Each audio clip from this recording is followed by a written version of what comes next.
ఇలాంటి మరెన్నో వీడియోలు చూడడానికి like, share, subscribe and comment. ఈరోజు ఈ వీడియోలో బోనం అంటే ఏమిటి, బోనాల చరిత్ర గురించి, బోనం ప్రాముఖ్యత ఏమిటి, 2025 సంవత్సరంలో బోనాలు ఎప్పుడు ప్రారంభమై ఎప్పుడు ముగుస్తాయి అనే విషయాల గురించి తెలుసుకుందాము. బోనాలు తెలంగాణ రాష్ట్రంలో జరుపుకునే ఒక ముఖ్యమైన పండుగ. ఇది ప్రధానంగా స్త్రీలు జరుపుకునే పండుగ. ఈ పండుగలో అమ్మవారికి నైవేద్యంగా సమర్పించే బోనం అనే పదార్థాన్ని ప్రత్యేకంగా తయారు చేస్తారు. ఈ పండుగ వెనుక చాలా చారిత్రక, సాంస్కృతిక నేపథ్యాలు ఉన్నాయి. సాంప్రదాయానికి చిహ్నం బోనం శ్రీమూర్తులే తయారు చేస్తారు. గ్రామ దేవతలకు పసుపు, కుంకుమలు, చీర సారెలు, భోజన నైవేద్యాలతో మొక్కులు చెల్లిస్తారు. ఎల్లమ్మ, మైసమ్మ, పోచమ్మ, ముత్యాలమ్మ, పెద్దమ్మ గ్రామ దేవతలను తమను చల్లగా చూడాలమ్మ అంటూ వేడుకుంటారు. గ్రామానికి, కుటుంబానికి ఎలాంటి ఆపద రాకూడదని మొక్కుకుంటారు. అయితే ఈ బోనాలు తెలంగాణతో పాటుగా ఏపీలోని రాయలసీమ, కర్ణాటకలో కొన్ని ప్రాంతాలలో చేసుకుంటారు. అన్నం, పాలు, పెరుగుతో కూడిన బోనాన్ని అమ్మవారి కోసం మట్టి లేదా రాగి పాత్రలో వండుతారు. ఆ తర్వాత బోనాల కుండలను వేప రెమ్మలతో, పసుపు కుంకుమలతో అలంకరిస్తారు. కుండపైన దీపం పెట్టి నెత్తిన పెట్టుకొని డప్పు చప్పుళ్ళ మధ్య మహిళలు ఆలయానికి తీసుకువెళ్తారు. బోనాల కుండలను నైవేద్యంగా సమర్పిస్తారు. గ్రామాల్లో దీన్ని పెద్ద పండుగ, ఊర పండుగ అని కూడా పిలుస్తుంటారు. బోనాలు మోసే స్త్రీలు మాతృమూర్తి ఆత్మను కలిగి ఉంటారని, వారిపై దేవత వస్తుందని నమ్ముతారు. అమ్మవారిని శాంతింపజేయడానికి ప్రజలు వారి కాళ్ళపై నీళ్లు చల్లుతారు. బోనాల పండుగలో స్త్రీలు పట్టు వస్త్రాలు ధరించి, నగలు వేసుకొని డప్పుళ్ళ చప్పుళ్ళకు అనుగుణంగా నృత్యం చేస్తూ అమ్మవారిని ఆరాధిస్తారు. బోనాల పండుగ మరుసటి రోజు రంగం పేరిట భవిష్యవాణి చెప్పే ఆచారం ఈ బోనాల పండుగలో కనిపిస్తుంది.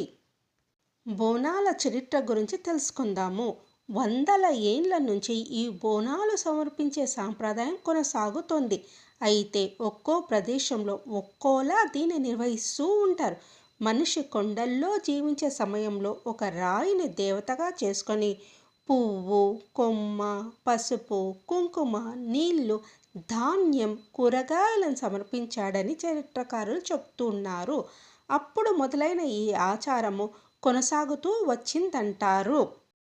కొందరు చరిత్రకారులు ఈ పండుగ కాకతీయ రాజులు, పల్లవ రాజుల కాలంలో తెలుగు నేలపై బోనాల పండుగ ఉండేదని చరిత్ర చెబుతోంది. 15వ శతాబ్దంలో శ్రీకృష్ణదేవరాయలు ఏడుకొల్ల ఎల్లమ్మ నవదత్తి ఆలయాన్ని నిర్మించి బోనాలు సమర్పించారంట.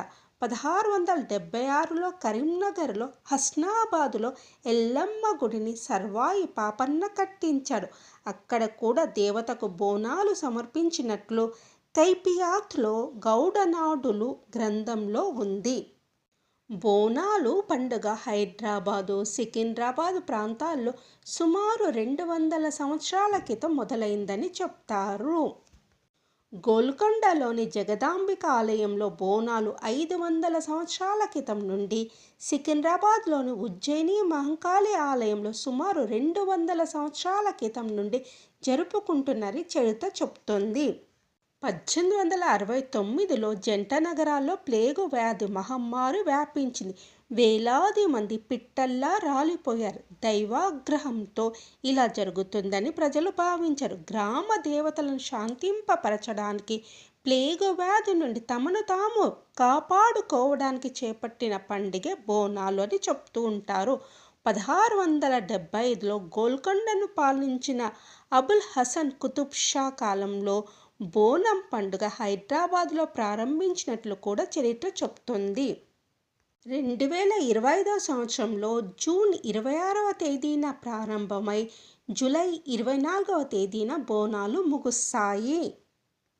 జూన్ 26వ తేదీన గోల్కొండ శ్రీ జగదాంబిక మహంకాళి అమ్మవారికి తొలి బోనం రాష్ట్ర ప్రభుత్వం తరపున సమర్పించనున్నారు.